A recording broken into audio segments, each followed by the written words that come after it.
दुनिया में गुरु हजारों है, आचार्य श्री जी का क्या कहना। दुनिया में गुरु हजारों है, आचार्य श्री।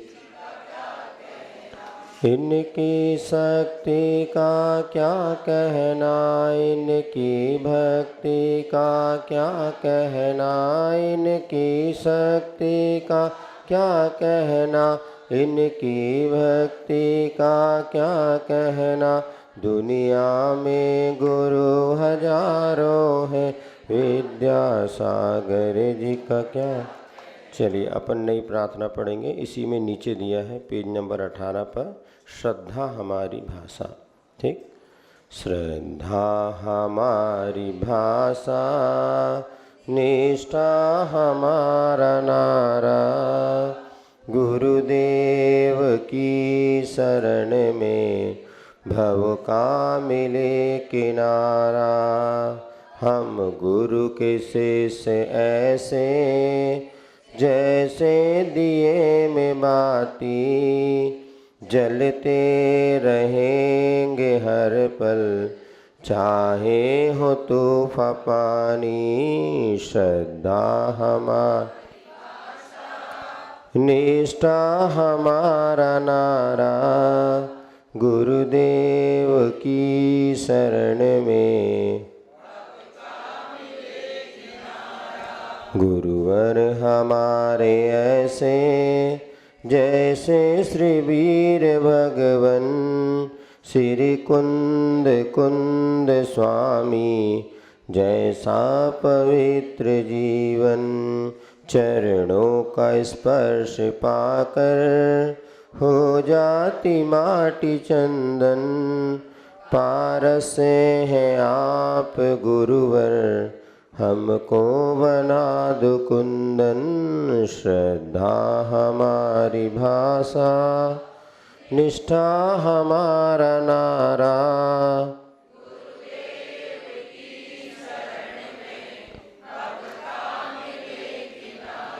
दुखियों के दुख हरने हर दम खड़े रहेंगे, हर आँच में जलेंगे, कर्मों से हम लड़ेंगे। शुद्धोपयोगी गुरुवर, बस एक भावना है, बन जाए आप जैसे, कुछ और चाहना है। श्रद्धा हमारी भाषा, निष्ठा हमारा नारा, गुरुदेव की शरण में भव का मिले किनारा। बोलिए आचार्य गुरुवर विद्यासागर जी महाराज जी की। चलिए सुप्रभात स्तोत्र पढ़ेंगे पेज नंबर 3 पर। यत्स्वरे गावते रोत्सवे यद्भव, जन्माभिषेकोत्सवे, यद्दीक्षा ग्रहणोत्सवे, यदखिल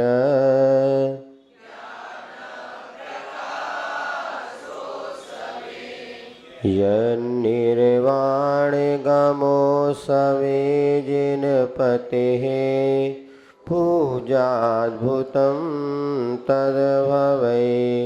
संगीतस्तुतिमङ्गलैः प्रसरताम्, तोत्सवा श्रीमन्नतामरे किरीटमणि प्रभावी, रालीडपाद युग दुर्धर कर्म दूर। विनंदन जिनाजित सर्ववाक्य, त्वध्यान तोस्तु सततम मम सुप्रभातम। छत्रत्रय प्रचल चामर विद्यमान, सुमते स्तवे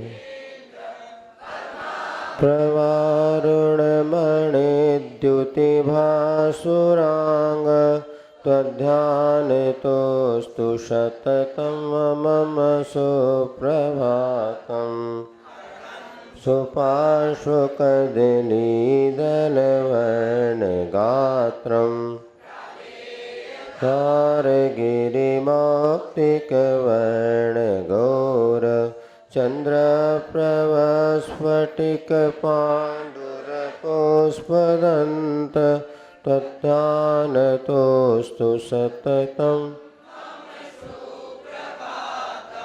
अर्हन् सुपा ये पढ़ लिया था।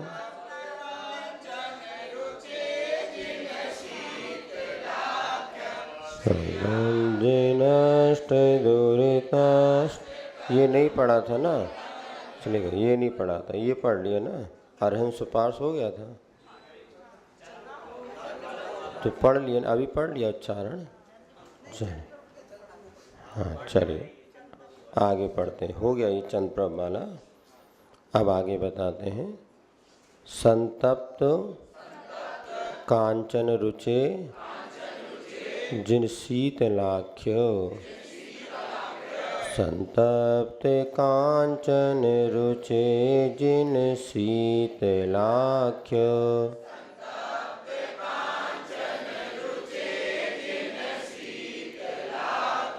श्रेयान विनष्ट दुरिताष्ट कलंक पंक।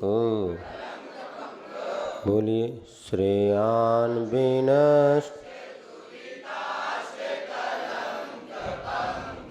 बंधुक बंधु ररुचे जिनवासु पूज्य। बंधुक बंध बोलिए बंधुररुचे जिन पासु पूज्य त्वध्यान।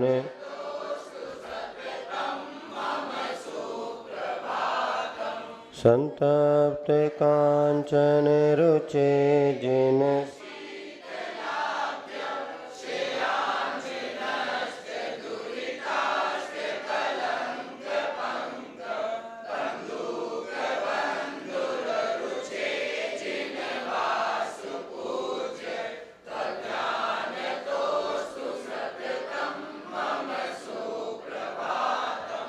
अब यहाँ पर कह रहे हैं शीतलनाथ भगवान कैसे हैं। संतप्त कांचन रुचे। संतप यानी तपाए हुए स्वर्ण के समान जिनकी देह की कांति है, उसके समान जो रुचे माने सुंदर हैं, ऐसे शीतलनाथ भगवान। और श्रेयान यानी श्रेयांसनाथ भगवान कैसे हैं। विनष्ट दुरिताष्ट कलंक पंक।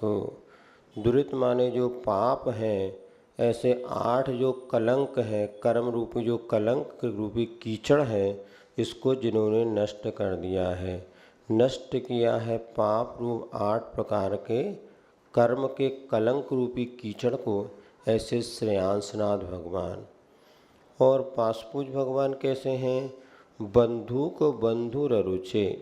तो बंधुक जाति का जो पुष्प होता है, उस फूल के समान जिनकी लाल कांति है। बंदूक नाम का एक पुष्प होता है, उस बंदूक पुष्प के समान जिसके सदेह की कांति है, ऐसे वासपुज भगवान आपके ध्यान से हमारा मेरा निरंतर सुप्रभात होवे। उद्दंड दर्पक रिपो बिमला मलांग। उद्दंड दर्प करिपो बिमला मलांग।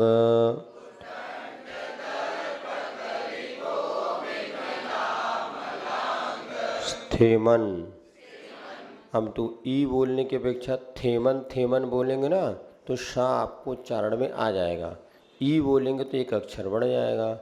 स्थेमन थेमन ननंत जिदनंत थेमन ननंत जिदनंत सुखाम्बुरासे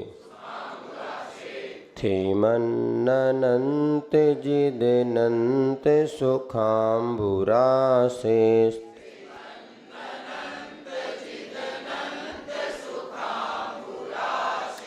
दुष्कर्म कल्मष विवर्जित धर्मनाथ। दुष्कर्म कल्मष विवर्जित धर्मनाथ।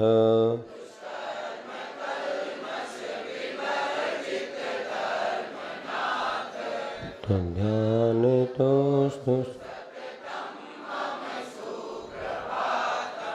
उद्दंड दर्पक रिपो विमलामलांग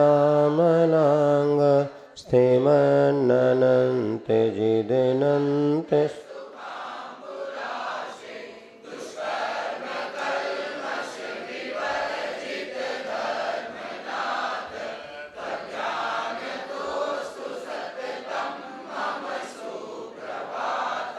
अब देखिए विमलनाथ भगवान कैसे हैं। अमलांग अर्थात निर्मल जिनका शरीर है, अमल यानी मल से रहित।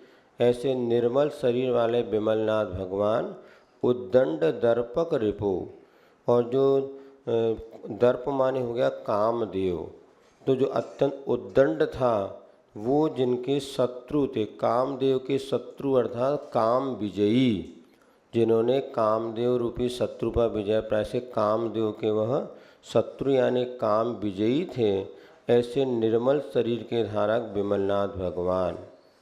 और कैसे हैं अनंतनाथ भगवान, सो बता दें। अनंत जिन लिखा ना, अनंत जिन कैसे हैं, तो जिन्होंने अनंत सुख अंबु राशे, अनंत सुख रूपी समुद्र की राशि से में जो अवगाहन कर रहे हैं, अर्थात अनंत सुख के जो स्वामी हैं। स्थे मन, और जिनका मन स्थिरता को प्राप्त हो चुका है, ऐसे वे अनंतनाथ भगवान।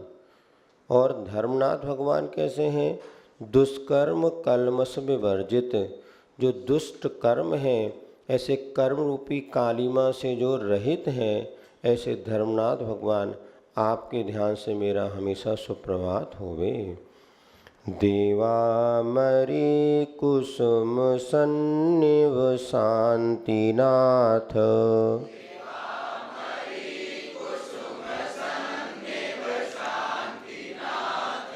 कुंथोदया गुण विभूषण भूषितांग,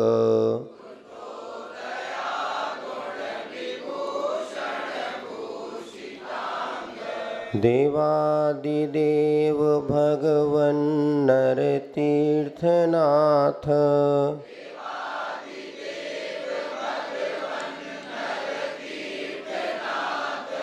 तो ध्यान तो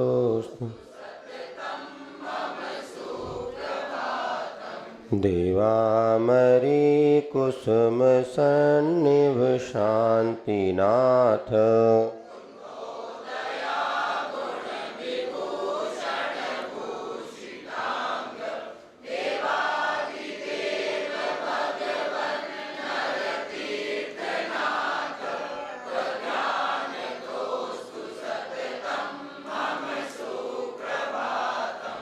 अब देखिए शांतिनाथ भगवान जो देव, हे देव शांतिनाथ भगवान कैसे हैं। अमरी कुसुम सन्निव, अमरी नाम का जो वृक्ष होता है उसके फूल के समान जो पीत वर्ण वाले हैं, ऐसे शांतिनाथ भगवान। कुंथुनाथ भगवान कैसे हैं, दया गुण विभूषण भूषितांग, दया रूपी गुणों से जो विभूषित है जिनका अंग, अर्थात अंग अंग में जिनमें दया झलकती है, ऐसे कुंथुनाथ भगवान। और देवादिदेव, देवों के भी देव अरनाथ भगवान के, भगवान अरे तीर्थनाथ, जो देवों के भी देव हैं, ऐसे अरनाथ भगवान जो कि धर्म तीर्थ के स्वामी हैं, ऐसे तीर्थनाथ तीर्थंकर अरनाथ स्वामी हम सबका मेरे सुप्रभात का निमित्त बने, या आपके ध्यान से मेरा निरंतर सुप्रभात होवे। यन्मोह मल्ल मद भंजन मल्लिनाथ,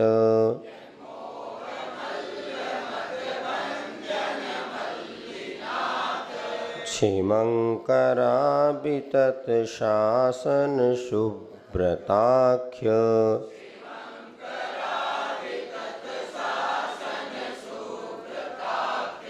सत्संपदा प्रशमितो नमिनामधेय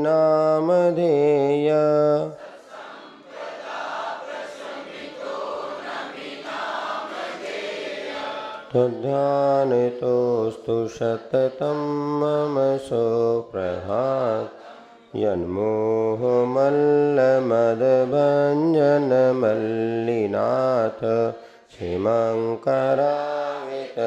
शासन सुव्रताख्य सत्संपदा प्रशमितो।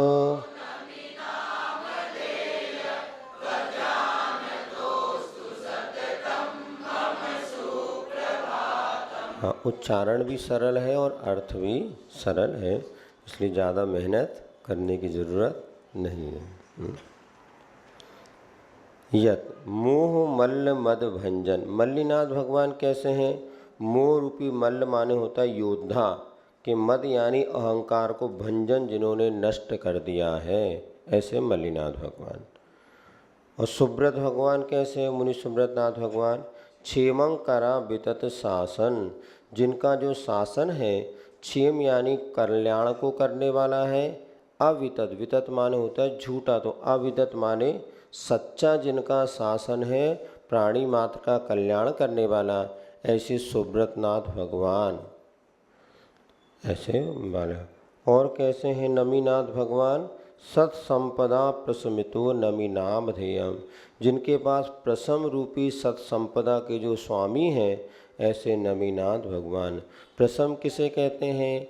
कसायों का जिन्होंने दबा दिया है, नष्ट कर दिया, उसको कहते हैं प्रसम भाव। सम्यक दृष्टि के भी 4 लक्षणों में प्रसम, संवेग, आस्तिक और अनुकंपा, ये 4 लक्षण कहे गए हैं, तो ये इसमें आगे अपन पढ़ेंगे। चलिए ठीक है। ऐसे नमीनाथ भगवान आपके ध्यान से मेरा सुप्रभात हो। एक और पढ़ते हैं तो 24 तीर्थंकर पूरे हो जाएंगे। तापिच्छ गुच्छ रुचिरोज्ज्वल नेमिनाथ,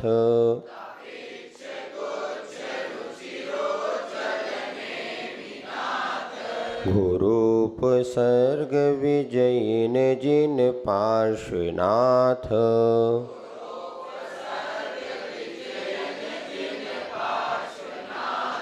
शाद्वाद सूक्तिमणिदर्पण वर्धमान,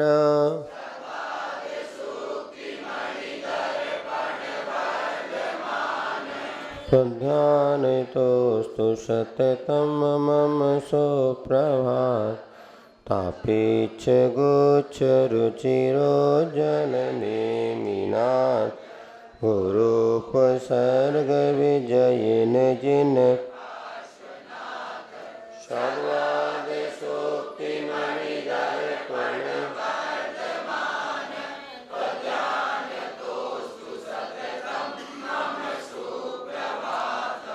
अब देखिए नेमिनाथ भगवान कैसे हैं?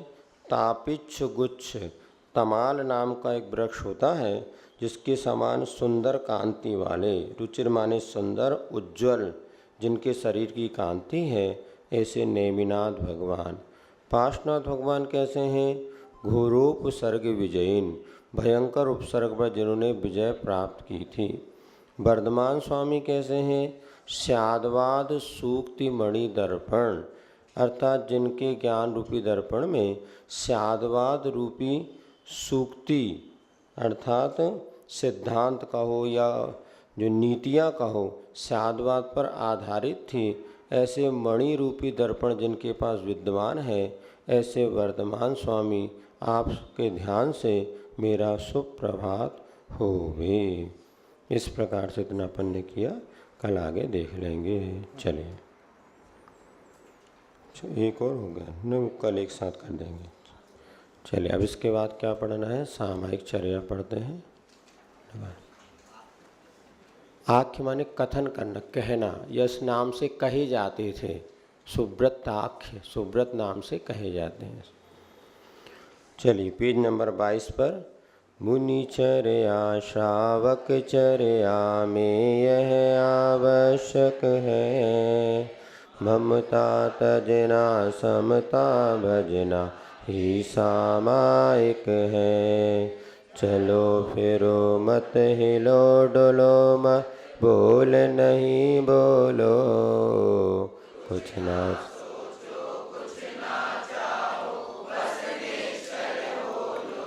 राग देश और मोह करो मत विधि आवश्यक है। ममता तजना समता भजना आने वाली अंतिम घड़ियाँ कैसे सुधरेंगी। जीवन की दुर्लभतम घड़ियाँ अरे संभलना आज संभलना अति आवश्यक है।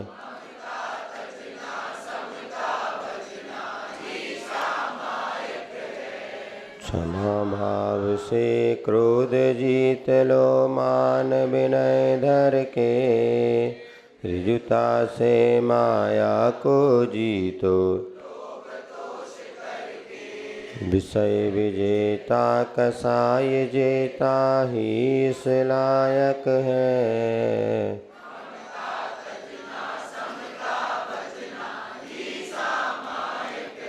बस चलिए इतना बता दिया था कि क्रोध को अगर जीतना हो तो क्षमा भाव के द्वारा जीता जाता है।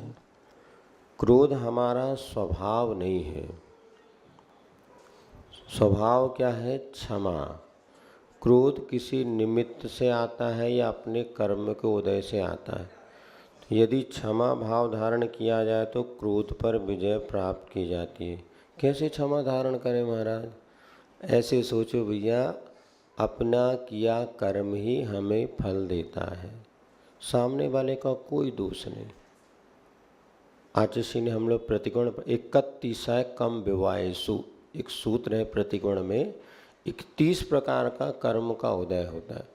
तो ये कर्म का उदय ही हमें सुखी दुखी बनाता है। कर्म का उदय ही हमारा भला बुरा करता है। सामने वाला भले निमित्त बन जाए किंतु हम निमित्त पर मत टूटो, क्योंकि वो तो निमित्त बना है, वो भी नहीं चाहता। लेकिन अपने जब तीव्र कर्म का उदय होता है ना, तो सामने वाले के वैसे परिणाम हो जाते। अब देखो, अपने को सुधारना है कि दूसरे को? अपने को संभलना है। तो अपने को संभलने का ये बहुत अच्छा सूत्र है कि भैया हमारा किया कर्म है, सामने वाले की क्या गलती।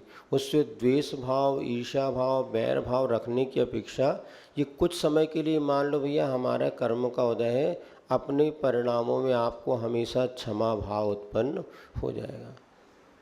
मैं ही सही हूँ और तुम गलत हो, बस ये क्रोध आता है, फिर झगड़ा होता है। क्रोध का मूल कारण एक ये भी है, जो व्यक्ति अपने आप को हमेशा सही मानेगा उसको क्रोध बहुत जल्दी आता है। तुम सब गलत हो और मैं सही हूँ। हो सकता उस समय वो भी सही हो, ही से भी की ओर ही हो सकता वो भी सही हो, हम ही सही। ऐसे कई बार आँखों का देखा भी सही नहीं होता। चलते दोनों आकाश और ज़मीन एक जैसे दिखते हैं, तो आगे बढ़ते चले आओ तो वो भिन्न भिन्न दिखते हैं। आँखों दिख तो रहा एक जैसा है। तो हमारा आँखों से देखा, हमारा सोचा हमेशा सही ही है। हो सकता किसी अपेक्षा वो सही हो। एक बार का प्रसंग था, अमरकंटक में एक पति पत्नी आए अपने बच्चों को लेकर के, और पत्नी आके रोने लगी। बोले कि मैं क्यों, क्या हो गया? बोले महाराज वो यहाँ से छोड़ कर के नीचे चले गए, बहुत नाराज़ हुए। क्यों, क्या बात है? मैंने बच्चों को समोसा दिला दिया। अब रो रहा था तो मैं उसको आलू का समोसा दिला दिया। तो कहने लगे तू बच्चों को भ्रष्ट कर रही है, यहाँ ला के भी क्षेत्र में आलू प्याज वगैरह खिला रही। अब बोले महाराज मैं क्या करूं? अब वही 1 घंटे का समय रो रहा था, तो मैंने उसका प्रवचन सुनना है तो उसको कुछ खिला भी दो, कम से कम मैं प्रवचन सुन लूँगी। अब मैं प्रवचन सुनने कम से 1 घंटे मैंने प्रवचन तो सुन लिया। अब उसको लेकर बाहर घूमती रहती तो मेरा प्रवचन चला जाता। भाव तो मेरा ये था। फिर उसका पति 1 आध 2 घंटे बाद आया, हमने उसको समझाया भैया उनकी भी परिस्थिति तुम समझो। तुम तो ठीक है प्रवचन करने सुनने बैठ गया, वो बेचारे क्या इतनी दूर से वो भी चाहती है मैं प्रवचन सुनूं। यदि उसने ऐसा कर भी दिया तो तुमसे ज़्यादा संस्कार तो वो दे रही है। तुम तो कभी कभी से देखो, माँ तो 24 घंटे साथ रहती है, इसलिए ऐसा उसको समझा, थोड़ी बात समझ, मैं ही सही हूँ, बस यही बात हमारे लिए सबसे बड़ी झगड़े की जगह, मैं बड़ा हूँ। एक वही फिल्म आपने देखी ना, एक चीज़ मिलेगी वंडरफुल पहुँचाई दो, उसमें वो मैं बड़ा हूँ ना, तो बड़े का अर्थ किसी डिक्शनरी में सही नहीं होता। बड़े का अर्थ सही होता क्या? जो सही होता वो फिर भी बड़ा हो सकता है, किंतु बड़े का अर्थ सही नहीं होता। हर बड़ा व्यक्ति जो होता मैं सही हूँ और छोटा वाला गलत है, तो उसको अहंकार आता, गुस्सा आता, चिड़चिड़ापन, जो मेरी क्यों नहीं मानता। उसमें बहुत अच्छा बताया वो जो एक चीज़ मिलेगी वंडरफुल में, तो हमेशा चिड़चिड़ा, बोले मैं बड़ा हूँ ना, मैं बड़े कर सही नहीं, तो आप सही करो तो बड़ा होंगे। कई बार बड़े लोग भी बहुत गलत काम करते हैं, लेकिन छोटों को उस समय तो उनकी विनय रखना चाहिए कि एकदम उनका प्रतिवाद नहीं करना चाहिए। लेकिन इसका अर्थ बड़ा कर सही भी नहीं। तो हमें जब क्रोध आता है, इसके कारण पे जाओ ना तो क्रोध नहीं आएगा। कारण की ओर जाएंगे तो क्रोध नहीं। वैसे आपको ये कर लो वो कर लो, सब बाहरी निमित्त तो है, लेकिन हमने मूल देखा कि अग्नि धुआं उठ रहा है तो क्यों उठ रहा है। यदि आपके कमरे में गंध आ रही है तो आप सेंट डाल के गंध को ठीक करने की अपेक्षा उस गंध का कारण निकाल दो। एलोपैथी और आयुर्वेदी में इतना ही अंतर है। एक व्यक्ति के कमरे में बहुत गंध आ रही थी, तो जो एलोपैथी वाला गया उसने कहा क्या करना चाहिए, तो उसने अच्छे बढ़िया सेंट वगैरह लगाया, इतना पावरफुल सेंट डाल दिया कि उसकी गंध जो है दब गई। लेकिन जैसे उस सेंट की गंध खराब, फिर वो गंध आने लगी। अब दूसरा आया आयुर्वेद वाला, बोले गंध आ रही क्या बात है, खोज करना चाहिए। तो उसने खोज करने में 2 घंटे निकाल दिया, तब पता चला कि वो अलमारी के पीछे वो गड्ढे में एक चूहा मरा था। अब वो गया, उनने अलमारी उठा, कोई तैयार नहीं था अलमारी अलग करने को, इतनी वजनदार कौन उठाएगा। बोले भैया उठाना तो पड़ेगा क्योंकि पहले मुझे खोज करनी है। तो आयुर्वेद क्या करता, पूरा खोज करके आके देखा किनारे में एक चूहा मरा पड़ा, उसने चूहे को उठा के फेंक दिया, थोड़ा सा पानी लगा के पोंछा लगा दिया और कमरा में दुर्गंध गायब हो गई। अब हमेशा कमरा शुद्ध हो गया। इसने दवाई डाला सेंट, फिर दुर्गंध आने लगी, फिर और डबल पावरफुल सेंट डाल दिया। फिर 300 mg की दवाई नहीं, 500 वाली खाओ, 500 नहीं 800 वाली खाओ, फिर 1000 वाली खाओ। अब वो नींद आने गायब हो गई तो भैया 2000 फिर ऊपर ही चला गया बिंदा। तो जनरली एलोपैथी में रोग को दबाया जाता है और आयुर्वेद क्या करता है, शोधन करता है। औषध जो है शरीर को शोधन करती है, टाइम भले लगेगा किंतु जड़ से वो बीमारी निकल जाए। अब हमें आश्चर्य लगता है, बीपी बोले कब तक दवाई खाना, जब तक जिंदा हो। शुगर की दवाई कब तक खाना, जब तक जिंदा हो। तो ये दवाई कैसी है, तो औषधि है नहीं। औषध तो रोग का शोधन करे, हर बीमारी वो जिसके कोई ना कोई औषध होना चाहिए। आयुर्वेद में शुगर की सब चीज़ की दवाई है, आप कंट्रोल से खाइए, उसके साथ इस चीज़ का प्रयोग करिए और वो करना। लेकिन क्या हो गया, हमको चाहिए तुरंत आराम। एलोपैथी में मात्र एक ही दवाई है, पेन किलर। वो आपको तुरंत, वो पेन किलर क्या करेगी, सीधे किडनी पे अटैक करती है और किडनी फेल होना, हार्ट पर। ये कोरोना में जितने लोग मरे ना, कोरोना से कम मरे हैं। वो कौन सा डिस्पल इंजेक्शन लगा रहे थे, 500 रुपये का इंजेक्शन और 600 रुपये 50,000 तक में।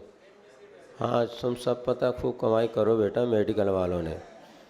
और वो इंजेक्शन लगा के, और व्यक्ति उसी से परिणाम ये निकला, कोरोना चला गया किंतु अटैक आके मर गया।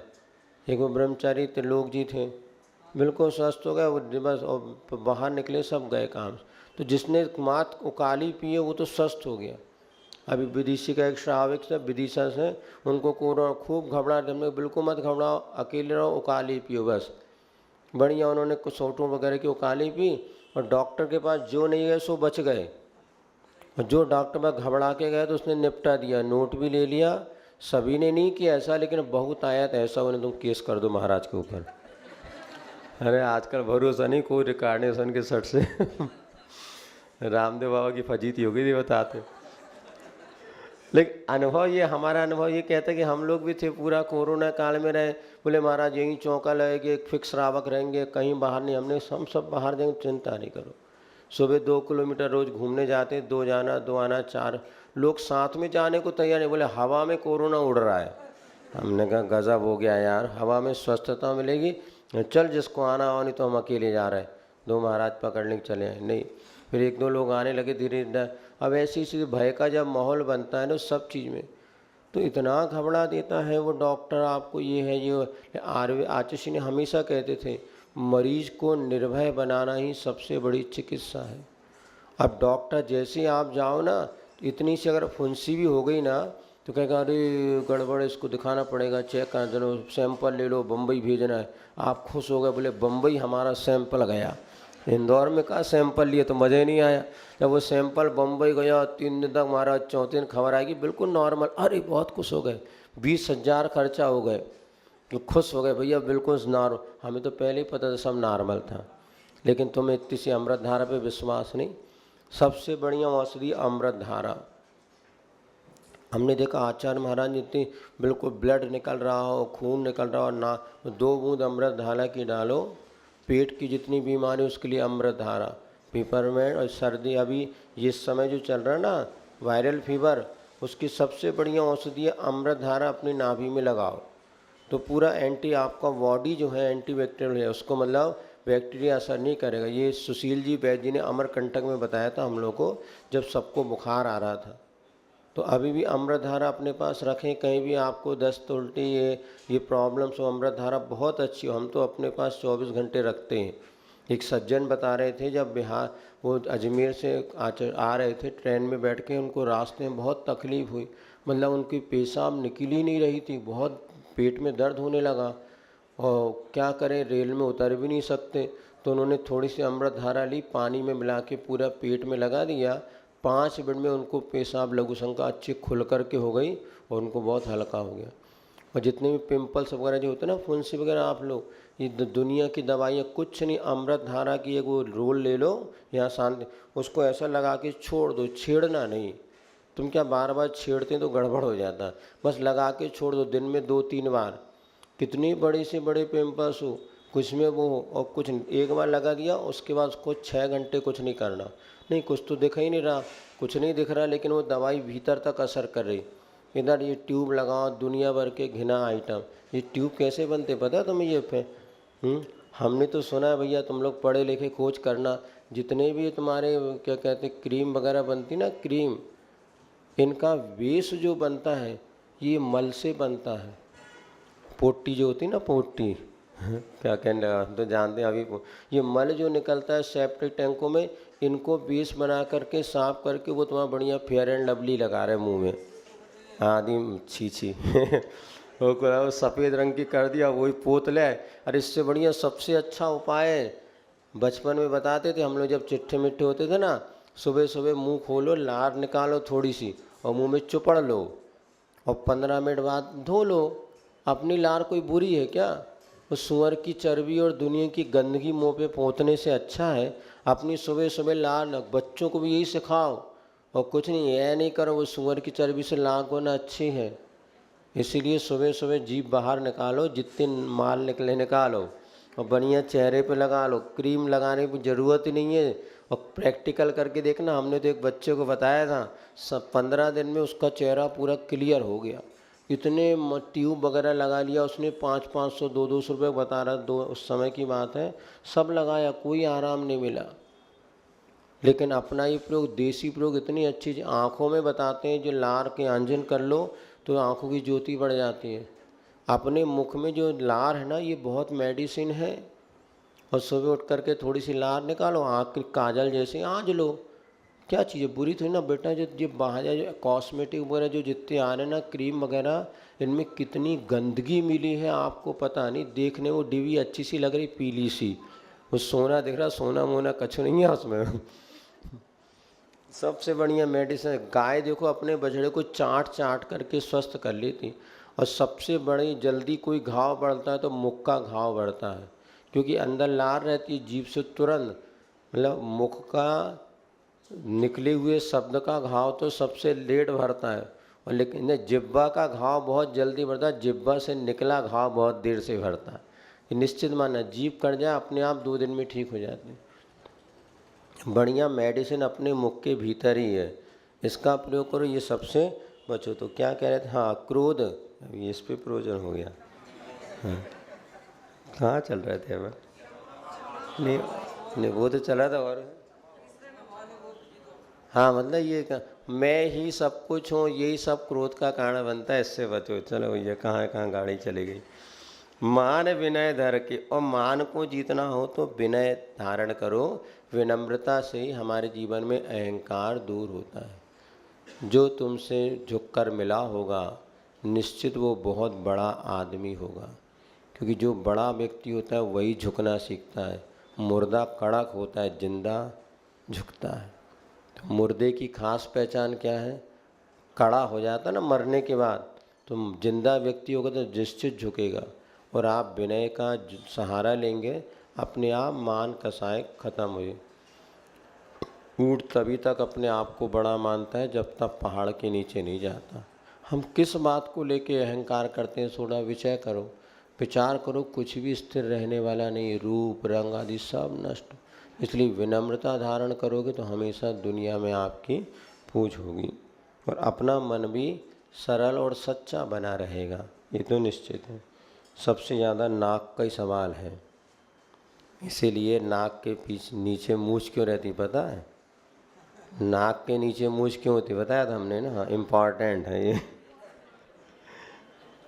इसीलिए सारी लड़ाई इसी की है, नाक की।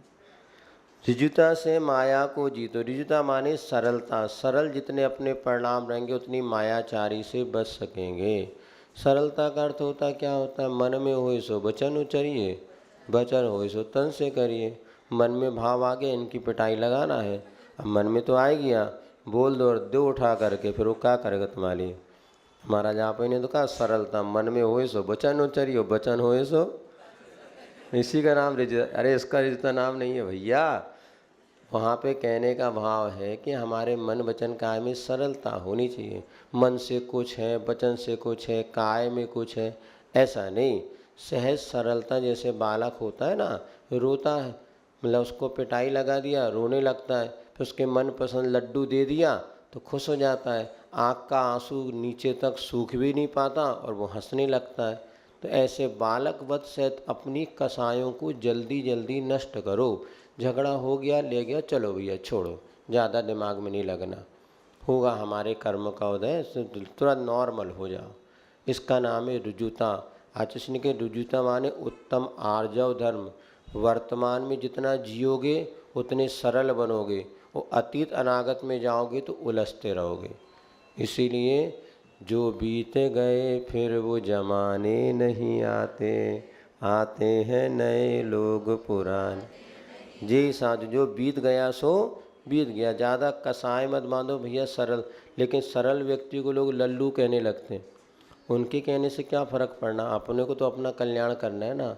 कोई कैसा भी, फिर भी अपने को थोड़ा फुसकारना तो सीखना चाहिए। एक बार एक सांप था बताते, उसने एक संत से नियम ले लिया कि मैं किसी को काटूंगा नहीं, और जब 7 दिन बाद वो लौट के आया तो देखा कि भैया वो तो लहू लुहान हो गया।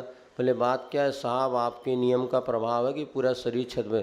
अरे बोले बेटा, मैंने तुझे काटने का मना किया, फुसकारने का मना थोड़ी ना किया था। और जैसे वो फुसकारना शुरू हो गया तो अपने आप लोग दूर भाग गए। तो फुसकारना जरूरी है किंतु काटना जरूरी नहीं। तो ऐसे सरल बनो, वक्त पे डांट डपट, भीतर में अपनी कुटिलता नहीं होना चाहिए। हमने देखा कुटिल व्यक्ति कितना भी वो कर ले, भीतर से उसको आत्म शांति नहीं मिलती। और अपन सरलता में भले थोड़ा कष्ट होता है, लेकिन आत्म शांति, हमने तो कभी किसी के साथ बुरा किया नहीं। अब भैया हमारे कर्म का उदय होगा कि हमें नहीं मिला, अपन अच्छे करने का परिणाम रखो, सरल परिणाम रखो, नहीं है।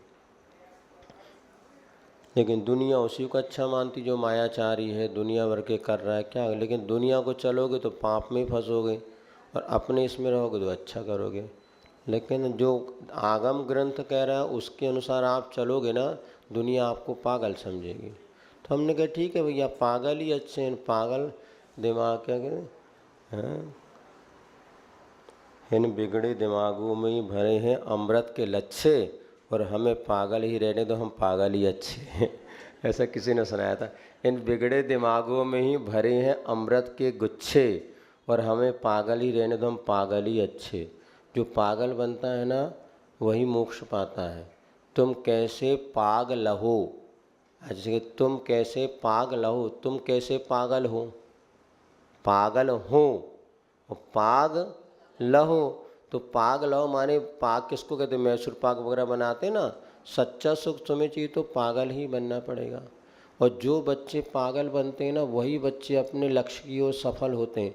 जहाँ होशियारी दिखाई, हम किसी से कम थोड़ी ना भटक गए।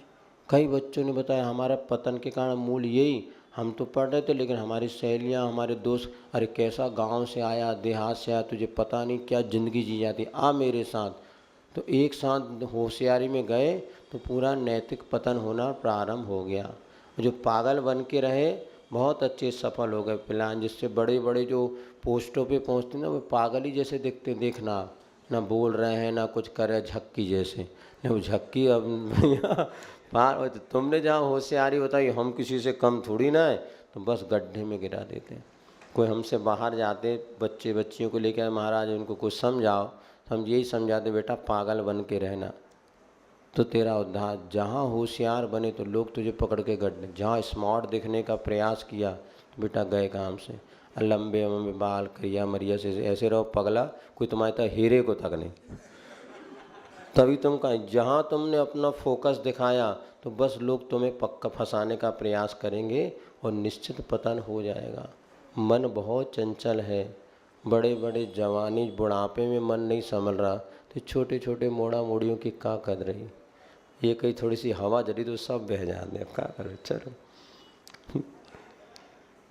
कहाँ पहुँच गए।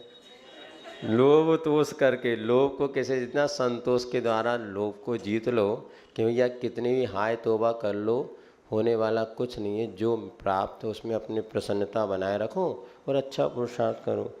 विषय विजेता कसाय जेता ही इस लायक है। जिसने 5 इंद्रिय के विषयों को जीत लिया है, कसायों को जिसने बस में कर लिया है, ऐसा ही व्यक्ति समता या सामायिक के लायक है। आवश्यक में आवश्यक हो आवश्यकता है, आवश्यक करने वालों की आवश्यक में सबसे उत्तम यह आवश्यक है। हाँ, हम लोगों के जो आवश्यक बतलाए गए हैं उसमें यह आवश्यकता है ऐसे आवश्यक करने की। तो आवश्यक करने वालों की आवश्यकता प्रवचन करने वालों की नहीं है। सामायिक पर थीसिस लिख दिया और एक बार सामायिक न करो। ऐसे भी आज लोग हैं समय सार पे थीसिस लिख रहे, सब कर रहे हैं और वो आत्म ध्यान के लिए कभी बैठते नहीं। ऐसा नहीं, आवश्यक में सबसे उत्तम अगर कोई आवश्यक है तो सामायिक ही एक आवश्यक है, जिसमें सारे के सारे आवश्यक गर्भित हो जाते हैं। आचर्य के जैसे कोई मुनि महाराज है ध्यान में बैठे सामायिक में, अब उनको ना प्रतिक्रमण जरूरी है ना देवदर्शन, कुछ नहीं। अगर आप सामायिक में बैठ गए, इस सर्व इसमें आवश्यक में 6 आवश्यक गर्भित हो जाते हैं। जैसे आचर्य 36 घंटे बैठे रहे, बताते हैं महाराज जी वगैरह भी बैठे रहे, और 36 घंटे में ना वो मंदिर गए, ना उन्होंने माला फेरी, ना उन्होंने किसी प्रकार का प्रतिक्रमण स्वाध्याय किया, ना प्रतिक्रमण किया, तो भी उनके उस आवश्यक में सारे के सारे आवश्यक गर्भित हो जाते हैं। ऐसा समझना चाहिए। समता विन उपवास व्रता है और वनवास व्रता, मौन ध्यान अध्ययन अध्यापन जानो व्यर्थ प्रथा।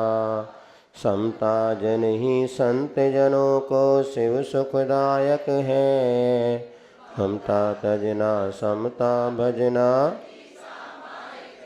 अब देखो समता नहीं है, समता माने बता दिया ना, सुख में मग्न हो कभी ना फूले, दुख में कभी ना, ये पंक्ति इसका समता समझ। अब क्या वो बहुत उपवास करते हैं किंतु थोड़ी सी बात में भिनक जाते हैं, तो उपवास करना व्यर्थ है। इसी प्रकार से वनवास चले गए, वो भी व्यर्थ है। मौन ध्यान अध्ययन सब कर रहे हैं लेकिन समता परिणति नहीं है, आकुलता कम नहीं हो रही। हाय तोबा मची है, थोड़ी सी बात में भिनक जाओ, थोड़ी सी बात में फूल जाओ, प्रशंसा, ये इसने सब अगर आप कर रहे हैं किंतु अगर आपके भीतर समता नहीं है तो आचार्य कह रहे हैं सारी चीज़ें वृथा हैं, व्यर्थ हैं। समता धन ही संत जनों को से, जो समता रूपी धन है वही संत पुरुषों को, सज्जन पुरुषों के लिए मोक्ष को देने वाले हैं, शिव सुख के साधन हैं। अब तक जितने सिद्ध हुए हैं सबने स्वीकारा, सिद्ध हो रहे आगे होंगे। आत्म सिद्धि पाने वालों को सिद्धि प्रदायक है। आज तक जितने सिद्ध हो गए हैं, आगे होने वाले हैं, हो रहे हैं, सब किसके द्वारा हो रहे हैं? सामायिक के द्वारा ही। जो आत्म सिद्धि पाना चाहता है उनको ये समता ही सिद्धि देने वाली है, ऐसा समझना चाहिए। चलिए अब भेद प्रभेद निकालें, बहुत दिन हो, 2 दिन से छूट गया था। चलिए भेद प्रभेद की चर्चा चल रही थी, अर्थात दो क्या क्या चीज़ हैं। तो 21 नंबर से पढ़ेंगे आज अपन। मुनि 2 प्रकार के होते हैं, पेज नंबर 54, ठीक। हाँ हो तो गए थे, फिर भी जब बच्चा गाड़ी चलाता ना पहले थोड़े पीछे खींचता, फिर फुर्र आगे बढ़ती गाड़ी होती ना पहले छोटी, तो उसको पहले पीछे खींचना पड़ता, तो फिर आगे। तो अपन 2 पहले व्याख्यान तो आगे का। मुनि 2 प्रकार के बतलाए थे, एक भावलिंगी और तो ये बताया था जहाँ जैसा बाहर हो वैसा भीतर होना तो भावलिंग है, बाहर कुछ भीतर कुछ ये द्रवलिंग है। बाहर से मुनि महाराज निर्ग्रंथ होते हैं, भीतर से उनके परिणाम 6वें 7वें गुण स्थान के कम से कम तो होना चाहिए, तो ये भावलिंगी मुनिराज है। बाहर से मुनिलिंग और भीतर से गुण स्थान पहले से चौथा हो गया, 5वां तो द्रवलिंग हो गया। जैसे शीशी में लिखा है शुद्ध घी और भीतर नकली है, तो ये द्रवलिंग हो गया। बाहर शुद्ध घी लिखा, भीतर भी शुद्ध घी मिल जाए तो भावलिंग हो गया। ऊपर से लिख दिया जैन और पता चला रात में खा रहे हैं। आज जैनी पैदा ही नहीं हो रहे हैं आजकल, जितने माता पिता सब बच्चे 99% इंदौर के तो बच्चे रात में ही खा रहे हैं। अच्छे अच्छे धर्मात्माओं की संतान जो है रात, बड़ी शर्म आने लगी हमें तो अब जैनी कह गए लोग। तो जैनी किसे कहते हैं? महावीर कह गए सभी से वो जैनी कहलाएगा, दिन में भोजन छान के पानी नित्य जिनालय जाएगा। रोज मंदिर नहीं जाता वो जैनी नहीं है, वो द्रवलिंगी है, भावलिंगी जैनी नहीं। जो रात में खाता हो वो जैनी नहीं है। सुन रहे? तुम लोग नहीं खाते ना, वही अच्छे जो हमारी क्लास में आए जो सच्चे जैनी। अब देखो रात में खा रहे हैं, खिला रहे, महाराज ट्यूशन रहती 5 बजे, अरे पहले भोजन करा के ट्यूशन पहुंचाओ। और ऐसी ट्यूशन ही क्यों पढ़ो ऐसे समय पे, थोड़ा आगे पीछे हो सब जगता है, लेकिन हम लोग एडजस्टेबल इतने हो गए हैं कि हर परिस्थिति में समझौता कर रहे हैं। लेकिन ये संस्कार हम लोगों को बचपन से दिए जाते थे, देखो रात्रि में भोजन नहीं करना। और ये लिखा है आगम में कार्तिक कि जो 1 साल तक रात में चारों प्रकार का त्याग करता है उसको 6 माह के उपवास का फल मिलता है।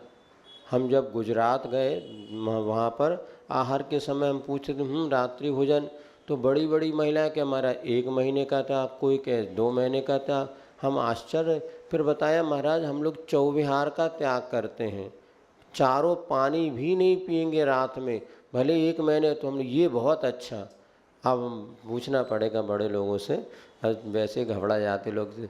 बाकी चौविहार जिस दिन साधु को आहार दो, आज हम रात में पानी नहीं पिएंगे, आज हम रात में चारों प्रकार का 1 दिन का तो करके देखो।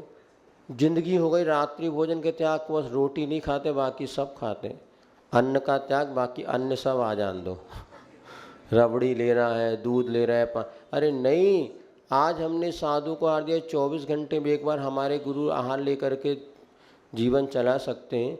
क्यों ना जिस दिन हम आहार देंगे उस दिन रात में चारों प्रकार के आहार का त्याग हमेशा के लिए कर दो, बहुत अच्छा। उस दिन तो कम से कम रात में 8 बजे पता चले भैया आज हमने महाराज को आहार दिया है, इसलिए हम रात में पानी नहीं पी रहे आज। ऐसा कुछ छोटे छोटे नियम होना चाहिए। तो वहाँ हमने देखा चौविहार का त्याग करते थे। तो लेकिन अब जैन समाज में बहुत कहना पड़ रहा है भैया रात्रि भोजन त्याग कर दो। मम्मियाँ मना करती हैं और तो छोड़ो, नहीं महाराज वो नहीं पाल पाएगा, रात हो जाती, ये करना पड़ता है। अब क्या करें? पहले माताएं प्रेरित करती थी बेटा रात में नहीं खाना, ये नहीं करना। अब माताएं कहती हैं बेटा क्या करें महाराज, अभी 3 बजे स्कूल से आया, अभी खाना खाया, खेला कूदा, 2 घंटे स्विमिंग सीखने जा रहा है, 2 घंटे डांस क्लास में चला गया, तो फिर आके रात में खाना खाएगा 9 बजे। लोग ऐसे पाठशाला पढ़ने आते हैं, पाठशाला पढ़ने के बाद जाके घर में रात में मम्मी खाना खिला रही। कई जगह पाठशाला में बच्चे, अभी क्या समय जो रख दिया ना 8 से 3 का, ये बिल्कुल विचलित, ये पूरी मिली जुली प्लानिंग के अनुसार है कि भारतीयों के स्वास्थ्य कैसे नष्ट किया जाए।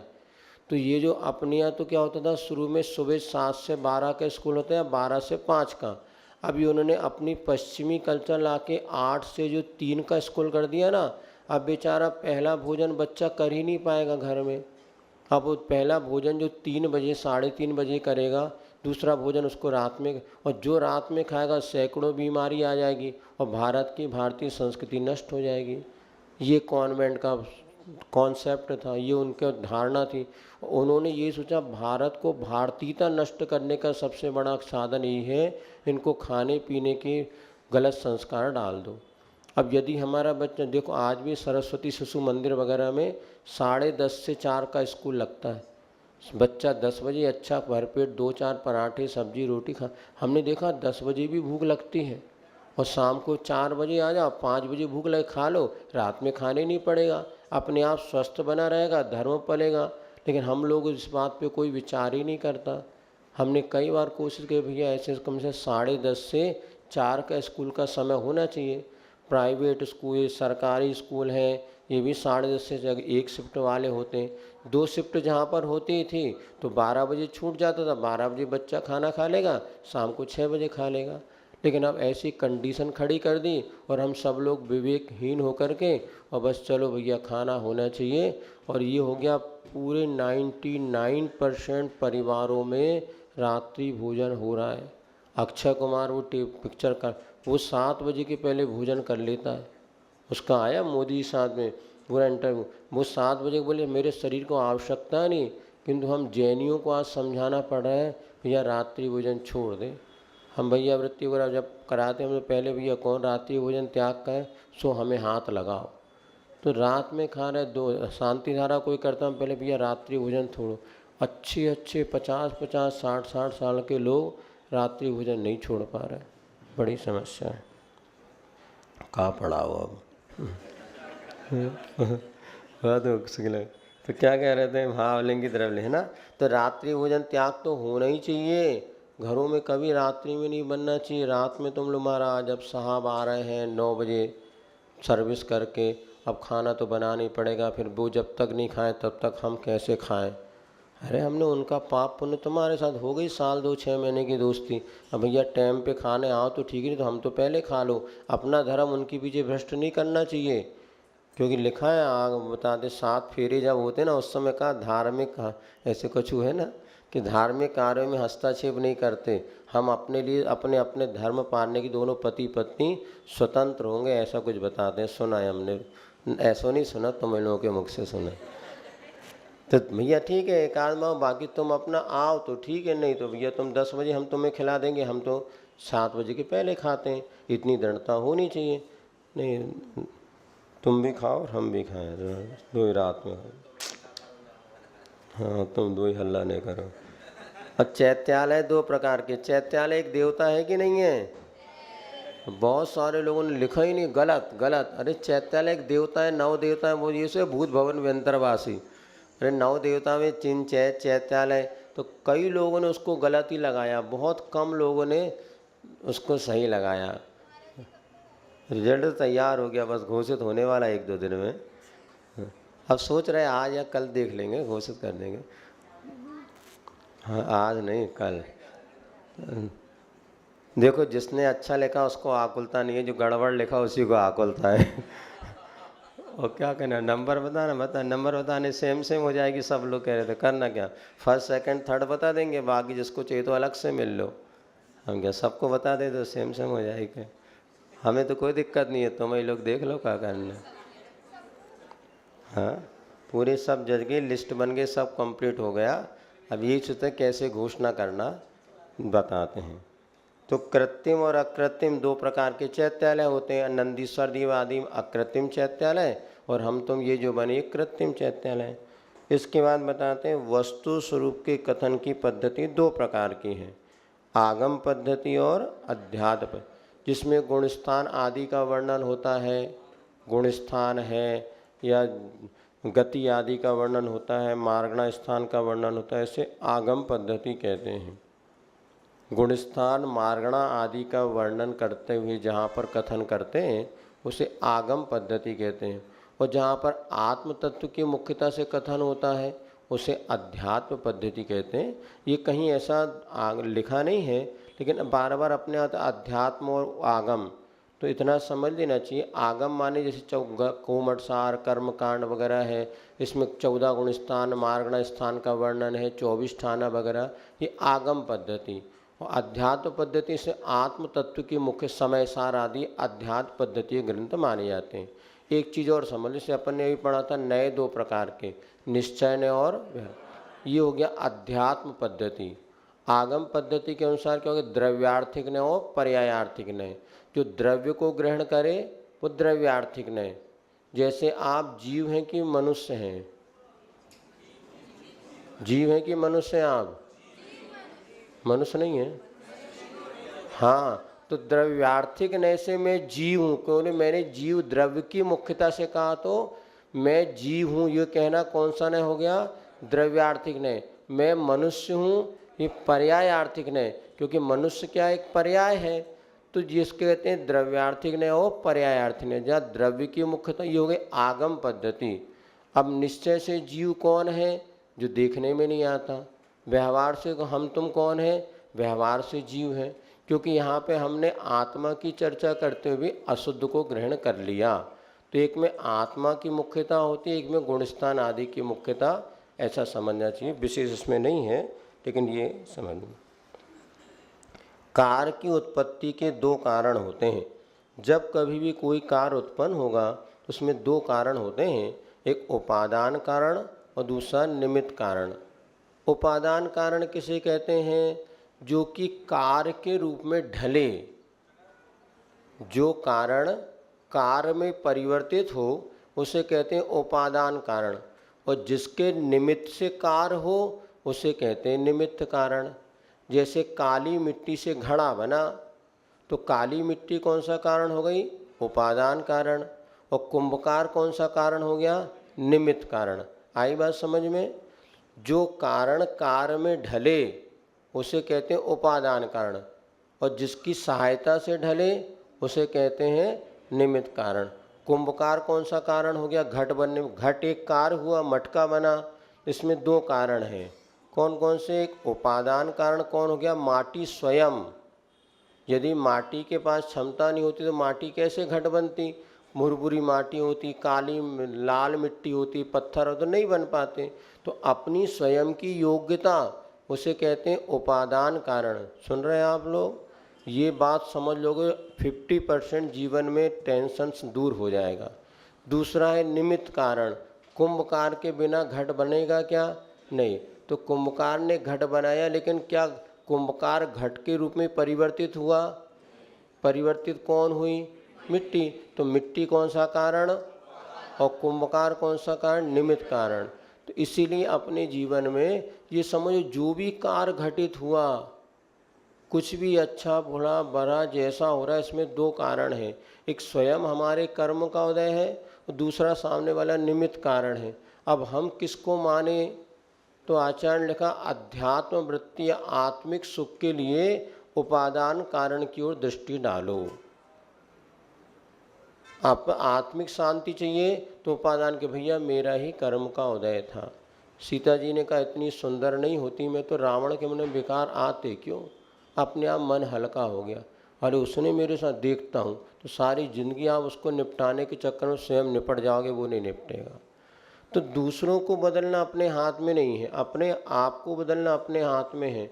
तो बार बार उपादान करने की, उपादान कारण की ओर दृष्टि डालना चाहिए, ये समझ। क्योंकि 2 कारणों के बिना कार्य होता ही नहीं। जब कभी कोई कार्य होगा 2 कारण ही होते हैं। जैसे मान लीजिए संतान का जन्म हुआ, तो संतान किसके निमित्त से बनी, माता पिता दोनों के निमित्त से। तो कभी उपादान की मुख्यता, कभी निमित्त की मुख्यता। पिता निमित्त हो गया तो माँ उपादान कारण हो गई। अब मान लीजिए जब नानी के यहाँ पर जाएंगे तो किसका बेटा कहते हैं, नाना बिटिया का बेटा, हमारी बेटी का बेटा है, यदि वही ससुराल में रहता है तो हमारी बहू का बेटा ये कोई नहीं कहता, हमारे बेटे का बेटा है। बेटा तो दो के निमित्त से हुआ, लेकिन इसीलिए उसको कहते हैं उपादान। तो हर वस्तु जो उत्पन्न होगी उसमें उपादान का और निमित्त कारण। कभी हम कहते हैं हमारा भाग्य बहुत अच्छा था, तो जो पढ़ के गए वही वही परीक्षा में आ गया, उपादान कारण। मतलब भीतर से पुण्य था तो ये ऐसा भी हुआ, कई बार निमित्त कारण बहुत मेहनत की और जैसे पेपर दिया तो वो अपनों को समझ में अब पढ़ा तो नहीं था, किंतु पुण्य इतना तेज था कि वही वही अपना काम हो गया। कई बार आप देखना बहुत अच्छे सोचो, सब कुछ करो, फिर भी सफलता नहीं मिलती। कई बार कुछ भी नहीं सोचा, कुछ भी नहीं किया और वो अपने आप वो सफलता मिल जाती। अब भैया ऐसे ही सामने वाले का पुण्य हम तो रोज़ अनुभव करते हैं। कल ही हमने अनुभव किया, आपको बताते हैं, यहाँ से निकले तो मंदिर से कुछ और विकल्प लेके निकले, वहाँ तक पहुँचने के बाद भी पैर रिटर्न हो गया और जहाँ नहीं जाना था वहाँ चले गए। हमने कहा चलो जिनका ही भाग था, टेंशन है, उनकी बहुत भक्ति भाग था, वहाँ पड़ गया ना, वहाँ आहार हो गया। तो हम लोगों को तो प्रतिदिन आहार के समय ये अनुभव होता है कि निमित्त और उपादान क्या है। सैकड़ों बार भाव बनाने के बाद भी वो नहीं हो पाता, कई बार सोचा नहीं था तो वहाँ हो जाता। तो ये प्रतिदिन आचार्य महाराज भी ऐसा कोई इसमें अपना निमित्त उपादान कारण भी बनता है। जब तीव्र अशुभ कर्मों का उदय होता है तो ऐसे बुरे भी निमित्त मिल जाते हैं कई बार ऐसा। तो ये हमेशा नहीं, यद वस्तु वायम गुण दोष सूते निमित्तम अभ्यंतर मूल हेतु। तो अभ्यंतर यदि आपको निर्विकल्प होना है तो अभ्यंतर कारण अर्थात उपादान की ओर दृष्टि डालो। यदि आप संकल्प विकल्प से बन जाते हो, भैया किसी का कुछ नहीं है, हमारे किया कर्म है जो हमें फल दे रहा है। कितना डॉक्टर दवाई कर दे, लेकिन जब भीतर का पुण्य नहीं होता ना, दवाई कारकारी नहीं होती। नेवावर में हम थे और उस समय ब्रह्म एलक अवस्था में थे, कुछ ऐसी बीमारी लग गई थी कि हमें लग रहा था मुनि दीक्षा तो होना संभव नहीं। फिर एक वैद्य जी आए, उन्होंने वो हमें दवाई दी, लेकिन विश्वास नहीं था, वो दवाई हमने किनारे पे रख दी और हमने कहा इससे कुछ होगा नहीं। और 1.5-2 महीने बाद मुनि दीक्षा की घोषणा हो गई। अब क्या करें क्या करें, तो एक दिन मन आया चलो जी दवाई लगा के रखी है, लगा के देख लेते हैं। और वो दवाई लगाई और 2 दिन में 90% आ रहा। और लेकिन वो इतनी सी दवाई थी कि वो 3 दिन में खाली हो गई। हमने कहा वैद्य जी कहाँ है, फटाफट ढूंढा, पता वो अपने घर राजस्थान चले गए। राजस्थान में कहा वहाँ से ऊपर ही चले गए। लेकिन वो 2 दिन दवाई ऐसी कारकारी कि जो बाधक तत्व थे वो दूर हो गया, फटाफट मुनि दीक्षा हो गई। और 1.5 महीने से वो दवाई रखे थे तो कचरे में फेंक, जो कुछ लगे इतनी सी वो कहाँ काम किया है ना, तो बड़ी बड़ी दवाई कर सके हम। लेकिन जब वो इतनी सी दवाई ने वो पर 2-3 दिन में पूरी नॉर्मल स्थिति हो गई और वो बिल्कुल रोक। हमने कहा और मिल जाए, फिर और नहीं मिली। हमने इसको कहते हैं उपादान पुण्य था तो वो निमित्त जो कुछ जिसको हमने नेगलेक्ट ही कर दिया था और वो इतना सा निमित्त कारकारी हो गया कि अपने संयम। तो पूर्व का पुण्य उसको कहते हैं उपादान कारण, लेकिन बिना निमित्त के भी कारण नहीं होता, क्योंकि कभी उपादान की मुख्यता होती है तो कभी निमित्त की मुख्यता होती है। ये बेटा का बेटा है, कहीं बिटिया का बेटा है, ये दोनों का मायके और ससुराल में अंतर है। इसी प्रकार कभी उपादान कभी निमित्त, कभी उसने बुरा बोला अपने को, लेकिन अपने परिणाम संभालने तो सदा उपादान की ओर दृष्टिपात करना चाहिए। हाँ जी, उसके बिना कार्य होता नहीं, हमेशा दो। आप देखना, आप यहाँ पर पढ़ने आए, आपके भाव थे और घर में कि सब ने हाँ जाओ कोई बात नहीं हम काम कर लेंगे तुम्हारा, तो वो निमित्त बने और आपके ऊपर आपके मन में भाव। तो हमेशा सोचना कोई भी कार्य होगा तो 2 कारण होते, उपादान कारण और निमित्त कारण। हाँ, हमारे कमरे में जो लिखा ना, अपने क्या लिखा, निमित्त। तो जो निमित्त पर आरोप लगाएगा उसका मोक्ष मार्ग डगमगा जाएगा। अपने को सुखी बनना है तो निमित्त पर आरोप लगाना छोड़ दो। किसी ने बुरा नहीं किया, मेरा कर्म ही था, चलो अपने आप डोल। ना गुस्सा आएगा ना परिणाम बिगड़ेंगे, और बिगड़ भी जाए ना तुरंत समझ जाते हैं। हम तो रोज़ प्रैक्टिस, थोड़ा निमित्त से बिगड़ा तुरंत भैया अलग करो, ये हमारे लिए योग्य नहीं है। चलिए खड़े हो जाओ। अच्छा क्या करना है, एक प्रार्थना पढ़ने वो आचार्य। चलो रहने दो रे, टाइम बहुत हो गया, पंडित जी अभी आने वाले हैं।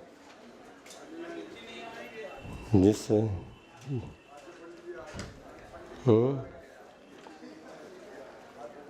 पेज नंबर 31 निकालो, 31 नंबर। मीठो मीठो बोले थारो काई बिगड़े, काई बिगड़े थारो काई बिगड़े। मीठो मीठो बोल थारो काई बिगड़े थारो काई बिगड़े। बीरा बीरा बोल थारो काई बिगड़े, काई बिगड़े।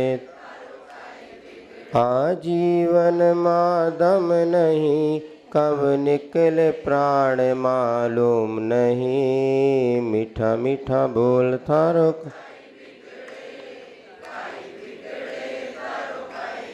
सोच समझ ले स्वार्थ रो संसार। लाख जतन कर छूटेला घरवार। तू जान ले पहचान ले मारी मान ले।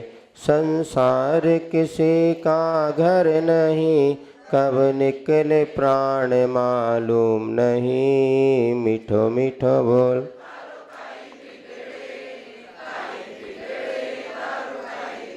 युग युग से गुरु कहते बारंबार। एक बार तू कर ले मन में विचार। तू चेत जा तू जान जा पहचान जा। संसार किसी का घर नहीं, कब निकले प्राण मालूम नहीं। बोल थारो काई बिगड़े, काई बिगड़े थारो। पेज नंबर 18 पर। प्रभु देव तुम्हारे पवित्र मुख से निसृत जो शीतल वाणी। जग जन मन के दुख को हरती, अतः कहाती जिन वाणी।